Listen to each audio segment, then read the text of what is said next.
Muy buenas tardes. Quiero agradecerle mucho a la organización el haberme tomado en cuenta para esta exposición. Realmente ha sido un honor para mí estar aquí y además hizo que me sentara a reflexionar sobre mi vida, porque a veces uno no hace esto que dijo la licenciada Giselle, de pensar en la vida de uno. Y esta presentación hizo que yo hiciera mucho análisis de mi vida. Bueno, les voy a contar mi historia. En 1948, y gracias a una mujer, se dio la Declaración de los Derechos Humanos. Después de las catástrofes que fueron en el siglo pasado las guerras mundiales. Pero resulta, y esa declaración dice, todos los seres somos humanos, nacemos libres, iguales, en dignidad, en derecho, sin distinción alguna de raza, color, sexo, idioma, religión, opinión política o cualquier otra índole, origen nacional o social, posición económica, nacimiento o cualquier otra condición. Resulta que esta señora, que era mi mamá, posiblemente nunca se dio cuenta de que esta declaración se había hecho en París y que había creado todo un paradigma. Pero ella, a mi hermana y a mí, nos dio y nos crió con esos principios. Nos lo decía de una manera muy sencilla. Nadie es más ni menos que ustedes. No tienen por qué dejarse humillar. Y bueno, eso, en esa nos fue criando así. Yo nací en los barrios del sur. Me crié en Iglesias Flores y Barrio México y hice mi escuela primaria en la Escuela República Argentina y en el Liceo de San José la secundaria, con muchas limitaciones económicas como posiblemente la gran mayoría de los estudiantes de la universidad tienen. Ingresé en el año 75 a cumplir mi sueño, ser médico, a la Escuela de Medicina de la Universidad de Costa Rica. Y cuando estaba haciendo mi último año, que es el internado rotatorio, me tocó estar en el Hospital Calderón Guardia. Y cuando llegué a hacer el bloque de cirugía, sin darme cuenta, y nada es casualidad, todo tiene una razón de ser, me pusieron en el servicio de ortopedia y traumatología. Nunca habían puesto una mujer. El residente jefe que me recibió dijo, se equivocaron, usted no puede estar aquí, las mujeres no pueden estar en ortopedia. Voy a ir a hablar con la jefatura para que la cambien. Habló con la jefatura y la jefatura le dijo, no hay ningún error, ella se queda ahí. A mí me molestó montones y dije, este señor se va a tragar las palabras. Voy a demostrarle que yo sí soy capaz. Y que el equivocado era él, que el error era de él. Y empecé a estudiar y trabajar montones. Eso generó dos situaciones. Una, que me enamorara de la ortopedia. Dos, que se me respetara como profesional, como persona, que me creyeran, que me trataran muy bien en el servicio de ortopedia. Y entonces, cuando terminé mi rotación, ese señor que está ahí, que yo lo tengo abrazado porque siempre lo he tenido en alta estima, don Rafael Oriamuno, me dijo, Cecilia, ¿por qué no hace ortopedia? No te especializas en ortopedia. Y yo, con una concepción totalmente machista, respondí, porque no hay mujeres ortopedistas. Entonces me dijo, Cecilia, eso es una respuesta de pendejas, y usted no es ninguna pendeja. En ese momento acepté el reto. Yo dije, ¿cierto? Me dice, hay 9 mujeres actualmente en Latinoamérica ortopedistas. Y me presenté a hacer, después del servicio social y de los años que había que estar fuera, etcétera, me presenté al concurso. Primera etapa la gané, fui a la segunda etapa. Cuando llegué a la segunda etapa, todos se sorprendieron un poco de que llegara una mujer a presentarse a ortopedia, pero nadie me dijo nada y nadie me preguntó, ni más ni menos que le preguntaron a los demás, y me hicieron la evaluación igual, que era lo justo, ¿no? Y gané. Me quedé en segundo lugar, eran 4 plazas, quedé en segundo lugar y me asignaron al Hospital México.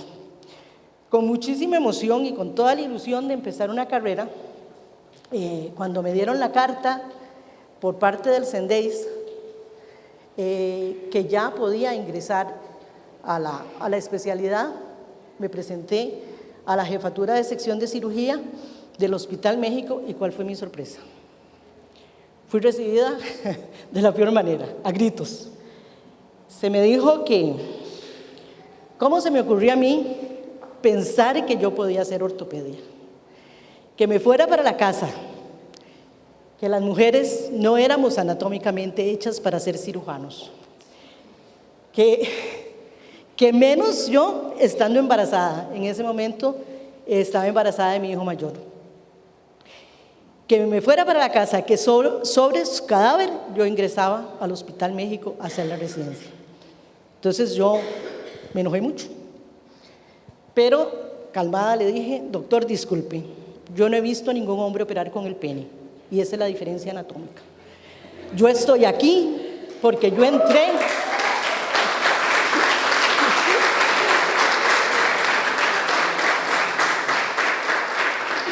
Yo estoy aquí porque yo cumplí con los requisitos, yo gané la plaza, y a mí no me interesa venir aquí, pero yo voy a hacer ortopedia, en este o en cualquier otro hospital. Y salí, claro, di la vuelta, salí de la oficina, salí del piso y me puse a llorar, pero delante de él no. Llegué a mi casa y conté lo sucedido. Le conté a mi mamá y a mi hermana lo que me hicieron. La respuesta de ellas fue: no se deje, eso no es justo, tiene que pelearlo, nosotras le apoyamos en todo. Y en efecto, yo inicié al día siguiente de esa tarde terrible del mes de enero mi propia lucha.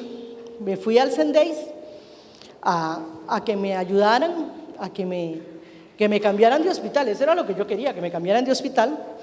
Pero el doctor Orlando Jaramillo, quien me dio todo su apoyo, sin embargo, en ese momento no tenía el poder para cambiar una plaza, era el director del Sendeis.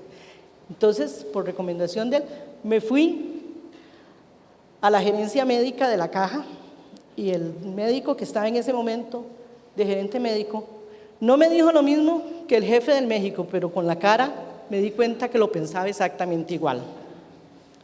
Fui a la presidencia ejecutiva de la Caja, y entonces la respuesta del presidente ejecutivo fue: vamos a ver quién manda. Él no manda nada, tenía rencillas personales muy severas, váyase usted y usted verá que... O sea, quiso tomarme a mí como un desquite personal.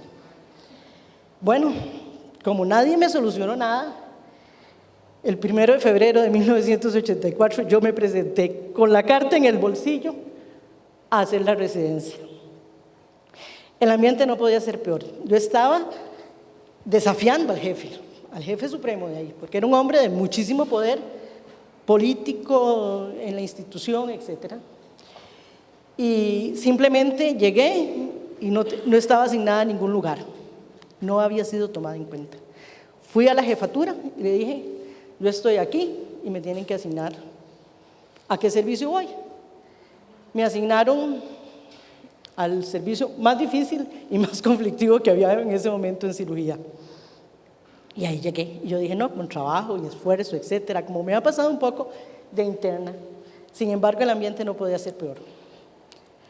Al segundo día de mi residencia fui llamada a una reunión secreta por parte de los compañeros residentes, en los cuales me informaron que por orden de la jefatura era prohibido hablarme, compartir conmigo, que ellos no tenían nada contra mí, pero que los comprendiera. Ellos no se le iban a meter al tren. En esas palabras. Y eso se cumplió, con excepción del doctor Jorge Alpizar Arias, que también es ortopedista y que había ingresado conmigo a la residencia. Todos lo cumplieron a pie juntillas. Bueno, entonces ustedes podrán comprender cómo era ese ambiente y cómo se sentía uno. Bueno, resulta que en esa época los médicos residentes, a pesar de que teníamos una doble función de ser trabajadores y estudiantes, no nos podíamos incapacitar. Entonces yo trabajé hasta el día jueves 22 de marzo, hice la jornada completa y me fui a internar al Hospital Calderón Guardia para que naciera mi hijo mayor, que nació el 24 de marzo. Al día siguiente, yo no me presenté a trabajar. Entonces me llamó el jefe de internos y residentes que le habían dado la orden de que me suspendiera por ausencia injustificada. Él le dijo, mire, él me dijo, yo le expliqué que todos sabíamos que usted estaba pariendo. Y él dijo, suspéndala. Entonces, por favor, mándame una certificación para evitarme problemas a mí. Yo volví al hospital dejando a mi hijo de 4 días con mi mamá y mi hermana. Y ese día, después de esa llamada, yo tomé una decisión. Mi vida no podía seguir siendo así. Por más que yo hiciera, ya era una cosa personal. Y lo único que a mí me reclamaban era que era mujer. Y por más trabajo que diera, el Señor no se iba a dejar torcer el brazo. Entonces yo volví a la institución, pero ya yo llevaba un plan B. Si a mí no me cambiaban de hospital, yo iba a denunciar a la presidencia ejecutiva, a la gerencia médica y al jefe a la Corte Internacional de Derechos Humanos. Y mi hermana me había conseguido ya el contacto.